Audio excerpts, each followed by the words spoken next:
¿Cree usted en las encuestas? Sí, yo creo que las encuestas son un mecanismo válido de investigación, de valoración. En nuestro país, ¿se utilizan bien las encuestas, la forma que se hacen, o es que se utilizan para dos cosas, para temas de datos, de trabajo, y para temas de proyectar una imagen que en un momento dado pueda ser verdad o no? Mira, es como, a lo mejor mi primera respuesta es, ¿crees en todas las encuestas? No, yo creo que hay encuesta y encuesta. Y cuando digo que las encuestas son válidas como mecanismo de investigación. Una encuesta bien hecha te da una serie de informaciones útiles de tendencia, de opinión. Ahora, en el ambiente político, yo creo que aquí hace mucho tiempo que el sistema de encuestas se ha estado utilizando mucho con la idea de posicionar candidatos, más allá de la realidad, es decir, posicionar candidatos. Y evidentemente eso es decir, generar una percepción de algo que puede estar ocurriendo. Y obviamente hay un riesgo ahí en todo eso, incluso para los mismos que hacen las encuestas. Si a alguien se le vende la idea de que está mejor que lo que realmente está, pudiera estarse descuidando sobre lo que tienes que hacer para ganar unas elecciones. Yo diría que las encuestas, bien usadas, sobre todo en el término de campaña, puede ser un elemento que te dé ciertas señales, pero yo creo que en un escenario electoral el que se descuide puede llevarse un gran riesgo. Primero porque las encuestas se equivocan, bien porque sean malintencionadas, mal estructuradas, o mal porque la metodología que tú uses no te refleje la realidad de un escenario electoral diverso, múltiple. Tú acostaste ganado y despertaste perdido. Claro, como le ha ocurrido a mucha gente. Entonces, o que tú crees que va a ganar en una vuelta, pero se va a una segunda, y en la segunda vuelta ya te cambia el escenario. Entonces, yo creo, además, yo creo que este es un momento difícil a nivel planetario. Y gobernar es una tarea compleja, difícil. Porque es difícil que, por mucho esfuerzo que tú hagas, tú puedas satisfacer todas las expectativas de la gente. Porque más allá de los niveles de pobreza que tú puedas atribuirle a una sociedad, el nivel aspiracional de la gente es cada vez mayor. Porque la gente ve todo lo que ocurre en el mundo y quiere de lo que ve. ¿Correcto? Entonces, eso hace más difícil que tú puedas decir, bueno, yo he hecho cierta mejoría y con eso creo que la gente está conforme. Y ocurre que no. La importancia del debate, de los debates a nivel político en República Dominicana. ¿Usted cree, qué usted opina? ¿Es importante? Y si nosotros podemos trabajar para inclusive hacer esto no solo regular, sino hasta una obligación. Yo no solo creo que son importantes, he dicho que la democracia dominicana se resiste al diálogo. Yo creo que esta es una democracia que tiene que conversarse más. No solo como debate desde el punto de vista de las campañas electorales, yo creo que al país le falta conversar esto que llamamos, nosotros tenemos, después de la dictadura, 62 años, la caída de la dictadura, un sistema político que ha ido construyendo una democracia. Y esa democracia pues tiene fortalezas que la hemos construido, pero también tiene muchos desafíos. Y nosotros no hemos logrado consensuar dónde están nuestras fortalezas y dónde están esos desafíos. Entonces, esa es una tarea que deberíamos hacerla periódicamente. No para debatir si tú me vas a ganar o yo te voy a ganar, sino para conocer a dónde nos fortalecemos, dónde estamos débiles. Mira lo que tenemos, por ejemplo, con el sistema educativo nacional. En esta época, tener un sistema educativo como el que tenemos. Ahora con la crisis de la abundancia, porque ahora tenemos más de lo que necesitamos y ocurre que el resultado es peor. Entonces, esas no son cosas que pueden pasar sin que nosotros reflexionemos aquí qué es lo que está pasando y qué es lo que tenemos que hacer. Por tanto, yo creo que en términos electorales, los debates son sumamente útiles porque le permite al elector determinar si el que está haciendo una oferta electoral está en capacidad de cumplir esa oferta. Porque no es lo mismo hacer oferta a la oposición que gobernar. Es distinto. Es distinto si tú me ofertas, me convences y de alguna manera me engaña, ¿verdad? Sobre todo si tú eres un candidato nuevo, yo te puedo creer todo lo que tú me digas. Ahora, cuando tú has aprobado un gobierno y has dicho, posiblemente más que oferta, yo conozco lo que tú estás haciendo y valoro lo que tú estés haciendo. Y a lo mejor no es que no lo quiso, no lo sabe hacer, sino que no lo pudo hacer, porque la realidad es otra. No, yo creo que a la gente le gusta ver que tú te equivocas en el camino correcto. ¿Ya? A veces los políticos creen que no, pero yo creo que la gente valora cuando tú haces el esfuerzo, aunque no tenga el resultado tal vez deseado. Bien, usted está aquí hoy y está en calidad de dominicano, de periodista, de director de uno de los principales diarios de nuestro país, de comunicador. Y esa experiencia que usted tiene, esa experiencia que tiene hoy, y vamos a un proceso electoral, febrero ya municipal, mayo 2024 presidencial y congresional. ¿Cómo usted ve nuestro sistema político ahora? ¿Cómo usted ve ese sistema de partido, hasta Junta Central Electoral? ¿Cómo llega ese PRM al poder? Las razones que pusieron el PRM en el poder, división con el Partido Revolucionario Dominicano, lo que se vivió, dejando afuera un poquito la pandemia, la división del Partido de la Liberación Dominicana, un partido con tantos años. ¿Cómo usted ve nuestro sistema político ahora y electoral? Mira, nosotros hicimos las primeras elecciones en América, en medio de la pandemia, porque la hicimos en medio de la pandemia, y ganó la oposición, y aquí se hizo una transición en esa circunstancia sin ningún tormento, es decir, porque nadie cuestionó el triunfo opositor ni nadie se opuso a la toma de posesión del nuevo gobierno, que es el nuevo gobierno actual. Yo creo que eso es un signo de fortaleza de un país, digamos, en el orden institucional. Sin embargo, eso no quiere decir que nosotros no tenemos desafíos. ¿Cómo veo el sistema? Yo creo que el sistema está bastante fragmentado, todo el mundo bastante frágil, débil.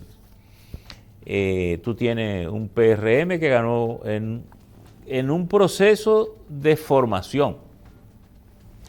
Y a pesar de que el PRM dice que tiene muchas cosas, pero yo creo que el PRM, como ocurre con todos los partidos que gana, todo el mundo se va al poder.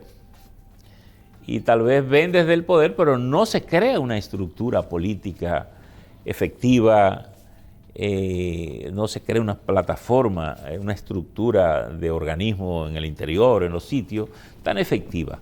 Yo creo que, entonces por el otro lado tenemos un PLD que sale del poder y a mi juicio se ha negado a hacer el exorcismo natural necesario que requiere un partido que ha gobernado 20 años, sino que todo el mundo se quiere quedar en su sitio, quiere contaminarlo positivamente, introduciendo algunas figuras nuevas, jóvenes, pero ellos siguen siendo los que tienen la sartén por el mango. Y yo creo que ese es un proceso que se le va a hacer más complejo al PLD, reponerse de eso.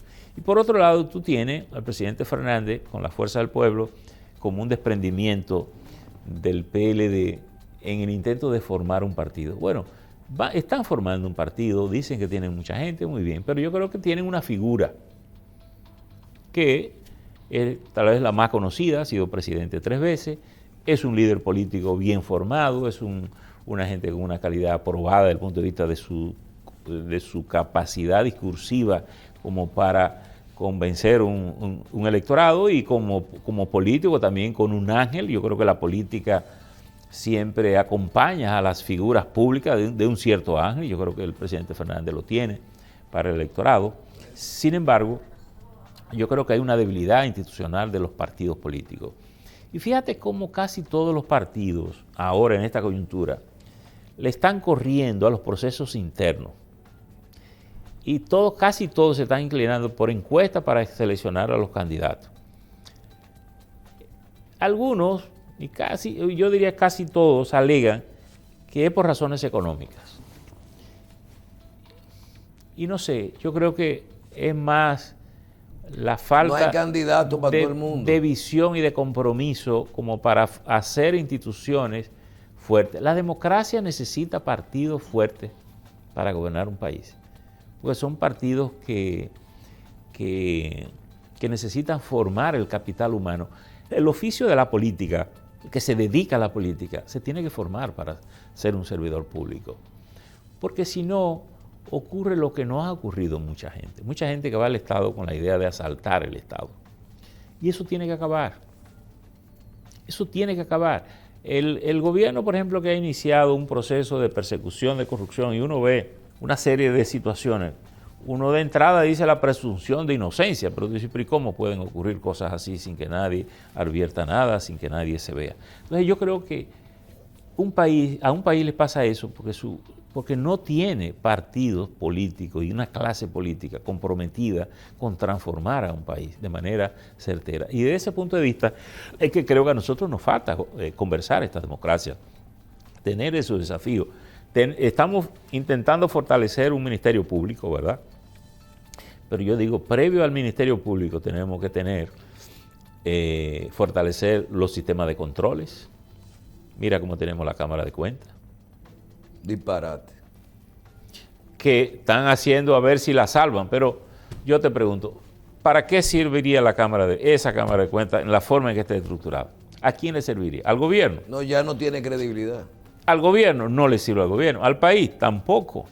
Entonces, ¿para qué sirve? Ni al que venga, ni al que se va. Nadie. Pero ya el gobierno tiene 3 años, el gobierno le queda, en agosto, entra su 3er año. Cumple su 3er año y entra el 4.º año. En un año esencialmente político, que ya te niegan hasta la verdad, como diría Sabina, ¿verdad?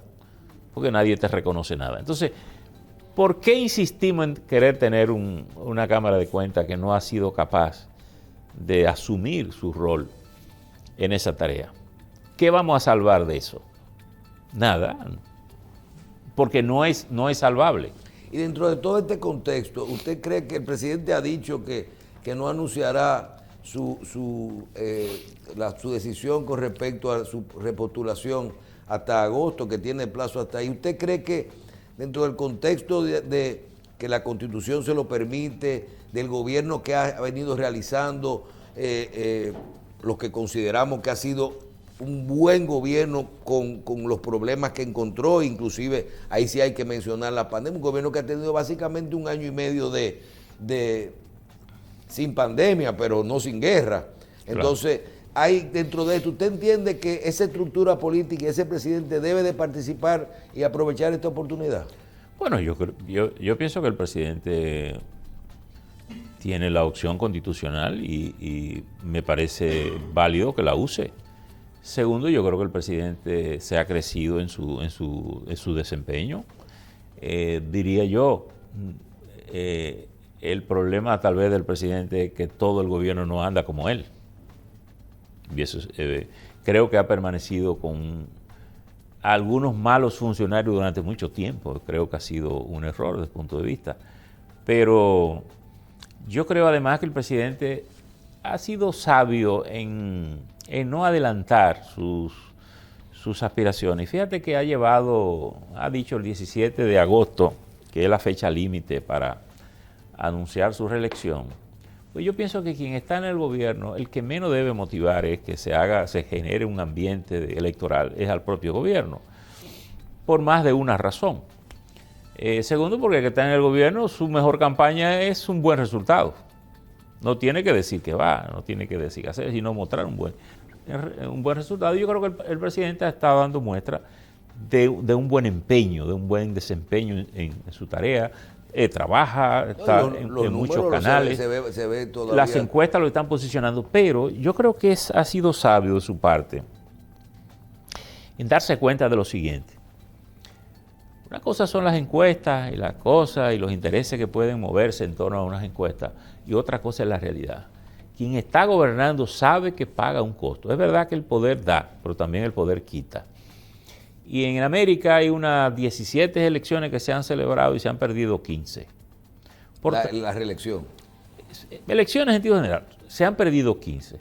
Y yo creo que nadie que sea inteligente puede darse por seguro ganador. Yo creo que el gran desafío del presidente es no estar en esa estadística de los perdedores, sino si va a un proyecto asegurarse de que va firme.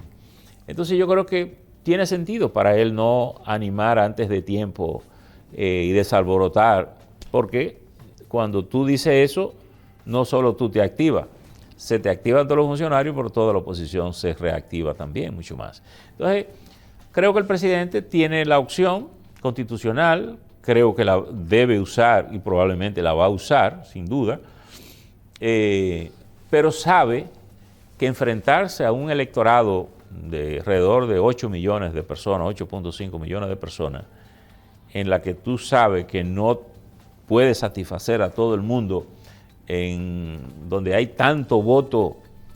Una de las últimas encuestas dice que el 32% dice que no tiene partido, no tiene nada. Entonces, ¿por quién va a votar? Bueno, ese es un mercado electoral, el más importante, que hay que trabajarlo en base a las ideas, convencerlo de que lo que tú estás proponiendo es lo correcto, es lo que conviene. Y entonces es un escenario delicado para el presidente, que es en que mejor posición está según lo han mostrado las encuestas.